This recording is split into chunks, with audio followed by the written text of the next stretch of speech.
이 영화는 국내에서 294만 명 관객을 기록했고 올해 초에 넷플릭스에서 공개돼서 많은 사람들이 접하고 있습니다. 특히나 이 영화로 이병헌 배우가 골든글러브 나무주연상 후보에 올랐었고요. 어쩔 수가 없다. 평균영화상 7관왕을 기록하며 2025년 가장 뜨거운 화제작으로 자리매김했던 영화입니다. 물론 호불호가 굉장히 갈리는 영화임은 분명한데요.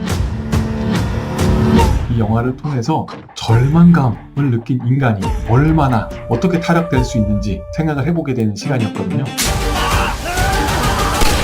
재밌으면서도 유쾌하게 웃을 수만은 없는, 왜냐하면 이 영화는 우리 모두가 가지고 있을 수 있는 나약한 마음에 대한 이야기이기 때문입니다. 당신이 사라져야 내가 살아! 어쩔 수가 없다. 어쩔 수가 없다. 만수는 25년간 다닌 제지회사에서 어느 날 갑자기 해고 통보를 받습니다. 당신 좋아하나 봐. 비싼 장어를 다 보내고. 만수는 사랑하는 아내와 두 아이들 그리고 반려견들과 함께 나름 행복한 중산층의 삶을 살고 있던 사람이었거든요. 하지만 그 행복은 한순간이었어요. 3개월 안에 꼭 다시 취직하겠다고 아내에게 약속했지만 현실은 그리 녹록지 않았습니다. 당신 울어? 당신도 할 수 있어. 은행에서는 3억 원이 넘는 채무 독촉장을 보내고 이원이 레슨 빼고 필수적이지 않는 것들은 당분간 포기. 아빠 취직할 때까지. 어렵게 마련한 집까지 팔아야 하는 상황에 다다르게 되죠. 이 과정에서 만수는 무작정 제지회사를 찾아가 화장실 앞에서 무릎을 꿇고 비는 장면도 나오게 되고 남 똥 싸고 오줌 싸는 데 와서 뭐 하는 짓이오? 그리고 그 절망 속에서 어떤 결심을 하게 되는데 유만수라고 합니다. 완전 나 지금 스토킹 당한 거 맞죠? 바로 자신과 경쟁하는 다른 구직자들을 제거해야겠다라는 결심을 하게 되죠. 그 과정에서 계획은 계획일 뿐 온갖 돌발 상황이 벌어지게 되고 점점 더 이야기는 미궁에 빠지게 됩니다. 과연 만수는 계획을 달성할 수 있을까요? 궁금하시죠? 어쩔 수가 없다를 보면서 저는 계속 이 질문을 던지게 됐어요. 왜냐하면 만수는 악한 사람하고는 거리가 먼 사람이었거든요. 아내를 사랑하고 아이들을 아끼는 따뜻한 남편. 그런데 어떻게 그런 사람이 이렇게 극단적인 행동을 하는 사람이 되었을까요? 첫 번째, 학습된 무기력. 이건 심리학자 마틴 셀리그만이 제시한 학습된 무기력이라고 하는 개념인데요. 어떤 상황에서 아무리 노력해도 결과가 나오지 않는다면 점점 이건 내 노력으로 어쩔 수 없다 하고 학습하게 된다는 거예요. 무기력을 학습해가는 만수를 보면서 이 개념을 떠올릴 수 있었습니다. 처음엔 자신감 있게 이력서를 내고 면접을 봤죠. 이렇게 자신감 있게 이력서를 낸 시점이 있었는데 13개월을 떨어지다 보니 만수의 표정이 점점 죽어가는 모습이 보여집니다. 바로 학습된 무기력의 형태로 점점 반복된 실패가 쌓이다 보니 아, 내가 노력해도 소용없구나 하는 믿음을 갖게 되고 그 믿음이 깊어질수록 더 이상 변화를 시도하지 않게 되는 거죠.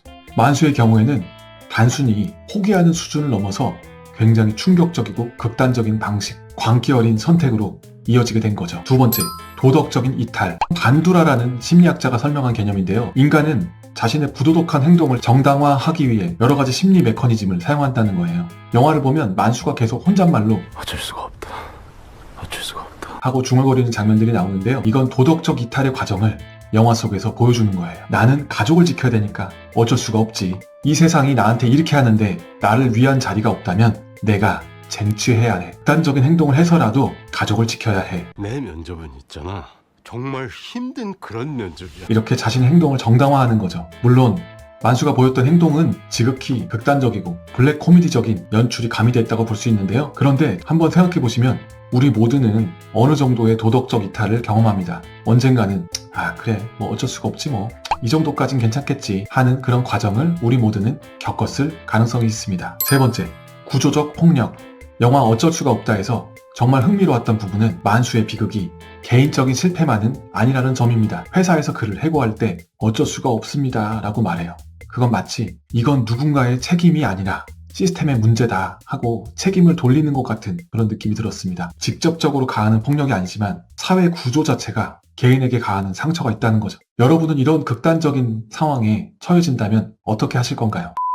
전 이런 상황을 극복하는 방법으로 3가지를 추천드리고 싶습니다. 첫 번째, 내가 경험하는 실패가 내 능력의 부족만은 아니라는 것을 인식하는 겁니다. 영화에서 만수는 무능해서 해고당한 것이 아닙니다. 시대가 변하고 있죠. 인공지능 시대에 제지회사에서 일을 하고 있는 만수의 모습. 그러니까 좀 더 상황을 면밀하고 세밀하게 메타인지를 활용해서 이 상황을 객관적으로 한번 생각해 보는 거죠. 이런 환경적인 상황과 나의 생산적이지 않은 선택과 시도들을 떠올리면서 그 실패들을 바라봤을 때 우리는 좀 더 발전적인 형태로 나아갈 수 있습니다. 두 번째, 학습된 무기력에 빠지지 않기 위해 작은 성공 경험을 자주 경험하는 것을 추천드립니다. 어떤 일을 경험할 때 항상 완벽한 해답, 높은 성취, 커다란 성공이 아니더라도 내가 경험할 수 있는 작고 사소한 경험들을 자주 반복적으로 경험하는 것이 굉장히 중요합니다. 그런 경험을 하기 위해서 저는 다이어리를 쓰는 것을 추천드리는데요. 다이어리 작성을 통해 매년 버킷리스트를 적어나간다거나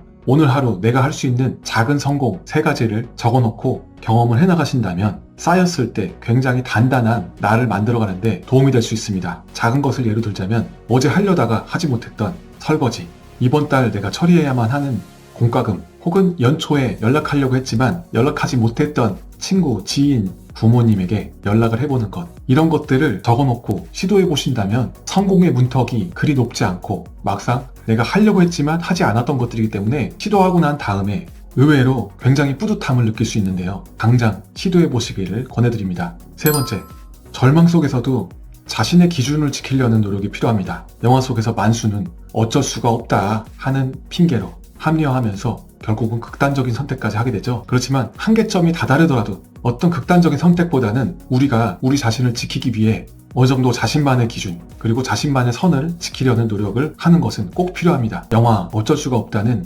우리에게 무거운 질문을 던지는데요. 절망 속에서 우리 모두는 나약한 인간이 될 수 있다는 거죠. 또한 극단의 절망에 빠지면 어떤 극단적인 선택을 할 수 있는지 인간의 본성을 보여주는 인상적인 영화였습니다. 정말 어쩔 수 없는 선택이냐? 물론 그렇지 않아요. 그게 바로 이 영화의 핵심이에요. 그 마음이 만수에게도 있어요. 그게 바로 관객이 만수에게 하고 싶은 말이에요. 오늘 못 벌면 집이라도 팔아! 마트 가서 집이라도 달라! 기술자야!